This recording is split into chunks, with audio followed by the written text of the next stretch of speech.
Wilayah Jabalia jalur Gaza Utara diguncang ledakan hebat menyusul pemboman yang dilakukan oleh pasukan pendudukan Israel atau IOF. Dilaporkan, insiden yang terjadi pada Minggu 24 Agustus 2025 dini hari itu merupakan ulah robot peledak. Dikutip dari Tribun News, IOF meledakkan 4 robot jebakan. Robot-robot itu ditempatkan di daerah Zarha, Jabalia Al-Balad, utara jalur Gaza. Ledakan dahsyat pun tak terhindarkan di tengah operasi pengeboman besar-besaran yang dilakukan pasukan Israel. Seperti diketahui, meningkatnya agresi ini datang bersama ancaman Menteri Pertahanan Israel Katz yang bakal membuat kota Gaza hancur lebur. Ia bahkan memberi gambaran bahwa pasukan Zionis dapat meratakan kota Gaza seperti Rafah dan Beit Hanon. Ancaman itu dilontarkan lantaran militan Hamas tak kunjung memenuhi persyaratan yang diajukan. Syarat yang dimaksud adalah tuntutan agar Hamas segera melucuti seluruh persenjataannya, termasuk roket, mortir, senjata ringan, hingga infrastruktur militer bawah tanah atau terowongan.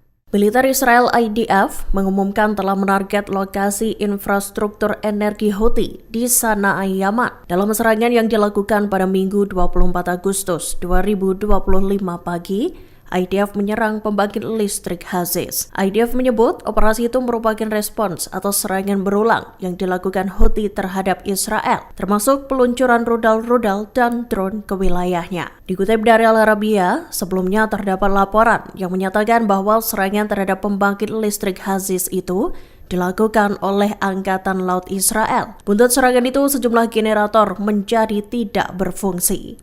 Kebakaran yang terjadi pun berhasil dikendalikan. Sebelumnya dilaporkan terdengar 2 ledakan di Sanaa. Israel sendiri kembali menyatakan bahwa pengeboman Yaman itu merupakan tanggapan atas serangan Houthi.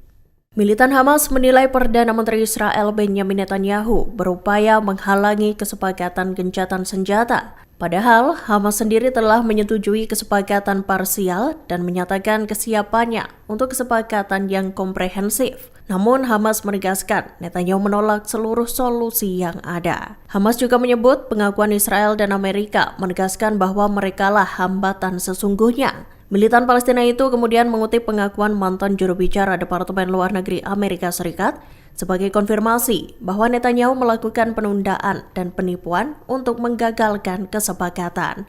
Dikutip dari Al-Mayadin, Senin 25 Agustus 2025, Hamas menekankan bahwa perjanjian gencatan senjata merupakan satu-satunya cara untuk menjamin pembebasan tahanan. Hamas lantas mengakhiri pernyataannya dengan seruan untuk melakukan tekanan berkelanjutan demi mengakhiri genosida. Militan Palestina itu menyebut kesepakatan komprehensif memiliki kemungkinan untuk terjadi, namun Netanyahu dinilai mencegah segala cara untuk mencapai kesepakatan tersebut. Kepala Staf Israel Eyal Zamir mendesak Perdana Menteri Benjamin Netanyahu untuk menerima proposal pertukaran tahanan. Ia juga mengingatkan bahwa pendudukan kota Gaza dapat menimbulkan risiko serius terhadap nyawa para sandera.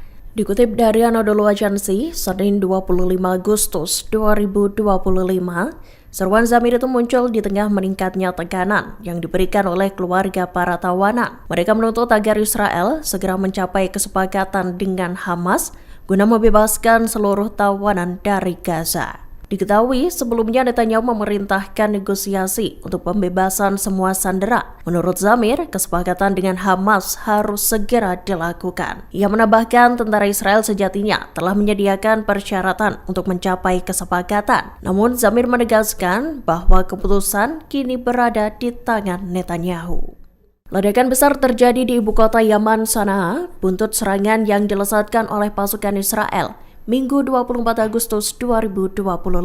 Serangan itu dilakukan seusai Israel menuding Houthi menggunakan bom klaster alias bom beranak. Sebagai informasi, bom klaster merupakan jenis bom yang dilepaskan dari udara atau ditembakkan. Bom tersebut kemudian akan pecah di udara dan melesatkan ratusan hingga ribuan submunisi yang lebih kecil. Akibat serangan Israel itu, 4 orang dilaporkan tewas dan 67 lainnya terluka. Dikutip dari Tribun News, Israel mengaku melancarkan serangan itu sebagai respons atas rudal-rudal yang dilesatkan Houthi. Diketahui, dalam serangan balasan itu, pasukan Israel menarget kompleks militer area Istana Presiden, depot bahan bakar, dan pembangkit listrik. Asap disertai api yang menyala-nyala tampak mengepul seusai ledakan terjadi.